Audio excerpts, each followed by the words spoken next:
I think today it means for everyone that there is a future with these hundreds of them, or I would say even the number would go to thousands if you count the number of academies in a huge place like this. I think they are all aspiring to, the dreams are huge, aspiring to play for India.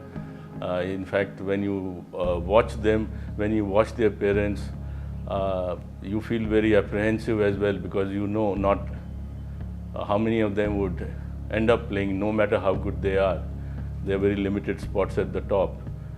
So I think essentially today it would mean everyone is looking at career, everyone is looking at making money, and everyone is looking at that one day they might become a Sehwag or a Gambhir or a Tendulkar. You see, in a bigger place like Delhi, obviously what is missing is the gully cricket. It's not like as if you have these parks around you where you will see people go and play cricket. It's a huge city, traveling is difficult.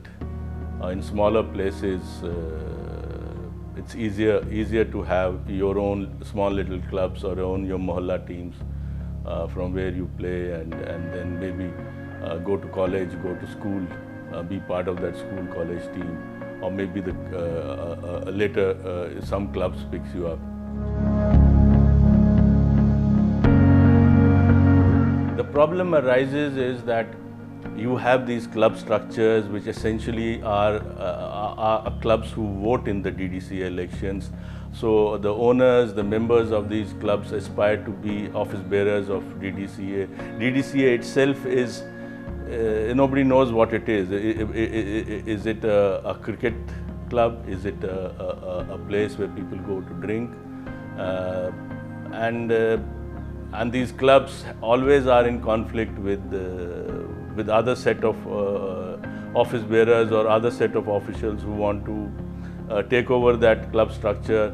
So that leads to huge chaos. And there is, you must have talked to various people, everyone would have said the kind of corruption which Delhi breeds, because this is a VIP city.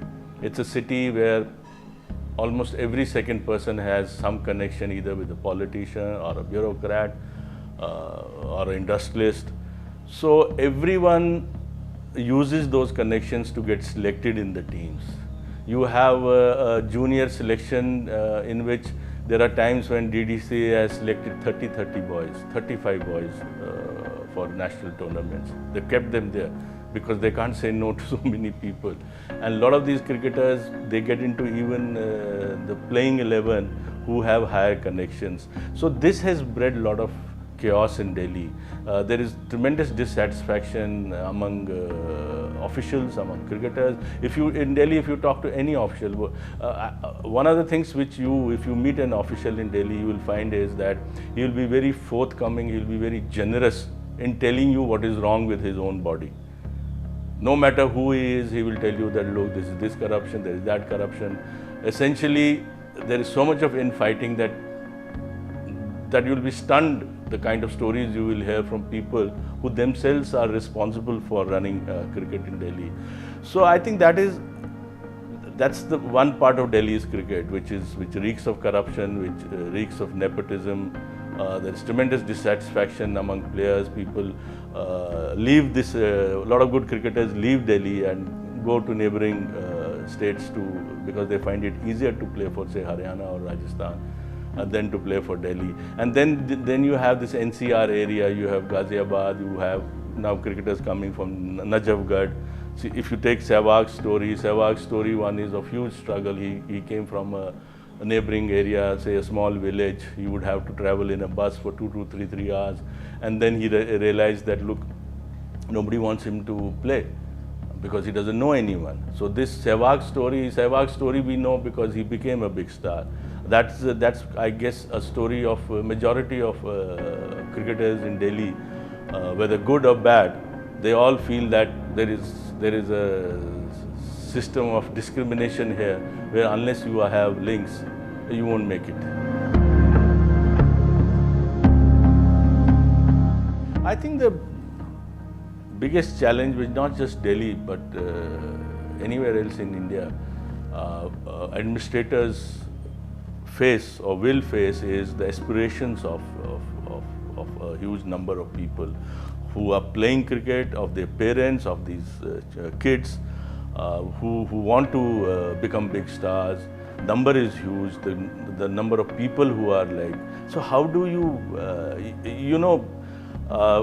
apart from this great good story of Indian cricket and money in it, there is this story also side by sides of majority of young cricketers who never fulfill their dream. What happens to them? They are heartbroken. There are various stories which you hear of people becoming mentally deranged because they haven't fulfilled their dreams. I think that's the challenge at a different level which we face, which cricket administrators face. What to do with that? How to kind of balance it out? How to tell people that look, not everyone will become a Tendulkar. Not everyone can play for India. After all, at any given point of time, there are just 15-20 cricketers playing for India. What happens to the rest of them? I think that is the biggest challenge at the human level. What do you do with these people, which we all face, or which cricket administrators should face? And I don't know what the answer is. How you deal with it? After all, you can't stop people. You can't tell people that look, there are only this much numbers who can play, and we can't take more people to play, because there is this industry around it. Coaches make money. There are parents today. One of the major changes taken place is that 20 years ago, parents would discourage their children from going to a cricket academy. They would say, no, I will send you to an institution where you will study. Today, parents are encouraging. They want to spend money. They want to take them there, and they all. I get so many people who think because I am in sports journalism, I am in cricket journalism, that I would be knowing coaches. Who's the best coach? You get requests that I want to send my child to the best academy. Please help, because even getting into academies is difficult because there's so much of pressure. So I guess that is a major challenge.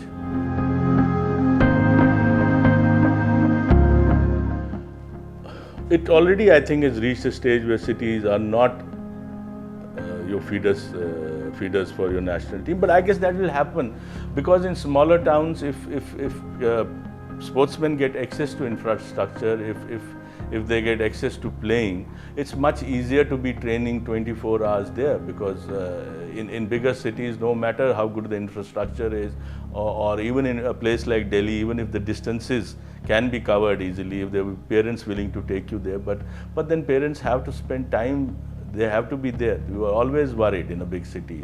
In smaller places, your easy accessibility, the pressure of time, the pressure of being away from home, and parents worried is far less. So obviously, if you develop your infrastructure in smaller towns, villages, those young kids would be better prepared, better ready, and with the results we are seeing.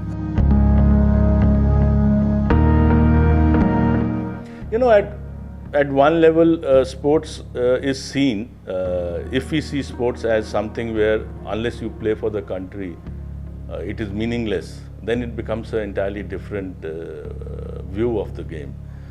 Essentially, sports is something which every kid or even adult or old man plays for recreation, for enjoying his moments out there without any worries, any care.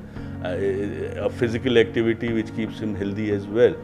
So if you look at that as sports as enjoyment, then anywhere, whether Delhi or Bombay or a small town, the more the number which plays a sport, whichever sport it plays, whether it's cricket or tennis or hockey, the better it is for everyone's health. But if you look at that sports is only meant to be played if you can represent your country, or otherwise why should one play, then it becomes a huge problem. And I think cricket has that problem today, that when you watch these kids play, they are not playing to just enjoy that sport. Everyone is playing regardless of whether he is good or not, or whatever the kid may be thinking. The parents sure have this thing on their mind that, oh, he should play for the country. So that is a kind of pressure which can ruin anyone, which is not healthy.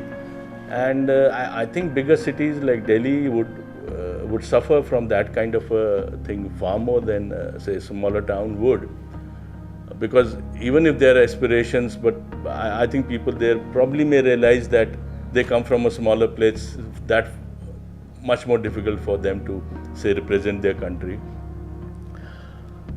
So I think what we need to do is to somehow convey to the coaches, to parents, that look, play the sport, but your basic aim should be enjoy it.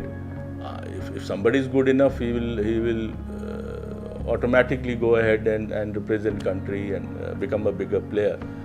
But don't have just that aspiration and nothing else.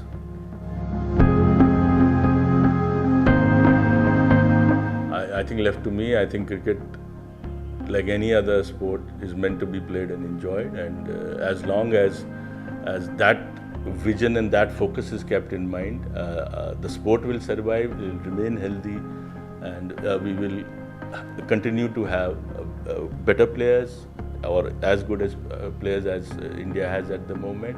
If that focus goes away, if you become, the sole ambition becomes to play for the country, and the incentive is that you will become overnight rich, I think somewhere a society which focuses merely on these two things would get distorted.